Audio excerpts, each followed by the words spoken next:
చిత్రాల్లో BD15 ఒకటి. రవికిరణ్ కోలా దర్శకత్వం వహిస్తున్న ఈ చిత్రాన్ని దిల్ రాజు నిర్మిస్తున్నాడు. ఈ చిత్రంలో విజయ్ సరసన కీర్తి సురేష్ నటిస్తోంది.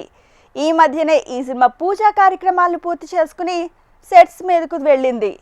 ఇక BD15కి ఎప్పటి నుంచో రౌడీ జనార్దన అనే టైటిల్ను అనుకుంటున్నట్లు వార్తలు వినిపించాయి. తాజాగా ఆ టైటిల్నే ఖరారు చేస్తూ మేకర్స్ గ్లింప్స్ ను రిలీజ్ చేశారు. I am not very good with Telugu. I'm so sorry about that. When Ravi called me for this film, when we spoke for the first time, it was that time only I understood that he has a great vision, and I hope you all saw it on screen, a small glimpse of it, and we have a lot to show, and I'm really proud of Ravi.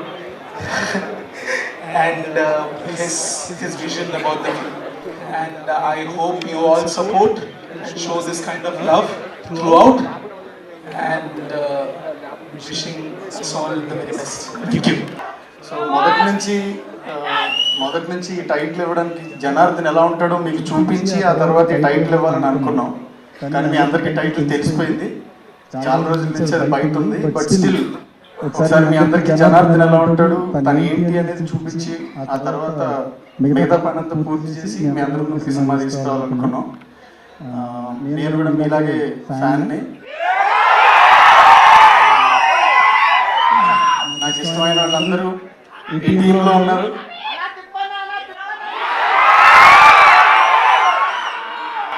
So నేను విజయ్ గారికి ఫ్యాన్ని, కీర్తి సురేష్ గారికి ఫ్యాన్ని, రాజు సార్కి fan, Anand సార్కి నా first సినిమాకి ఆయన నా inspiration, Anand సార్కి ఫ్యాన్. ఇప్పుడు టీంలో ఉన్న మిగతా వాళ్ళందరికీ కూడా ఫ్యాన్ అయ్యాను. వీళ్ళందరితో కలిసి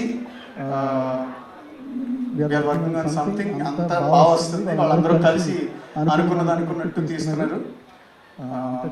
టీమ్ వెనకాల కూడా అందరూ చాలా కష్టపడ్డారు.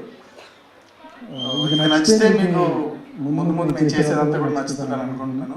రౌడీ జనార్దన గ్లిమ్స్ చూపించడానికి రవికిరణ్ 1 వీక్ నుంచి వర్క్ చేసుకొని వాళ్ళ టీంతో గ్లిమ్స్ కంటే ఒక 3 days ముందు తను ఒక చిన్నగా స్టోరీ రివీల్ చేశాడు. దీంట్లో ఎలా చూపించబోతున్నామని 2 చెప్పగలుగుతాం, ఎందుకంటే చాలా టైం ఉంది. 2026లో రిలీజ్లోకి వస్తాం కాబట్టి కొట్టేది మన చేతిలో లేదు. మార్నింగ్ షో మళ్ళీ మీరే డిసైడ్ చేస్తారు. కొట్టిస్తారా? Thank you.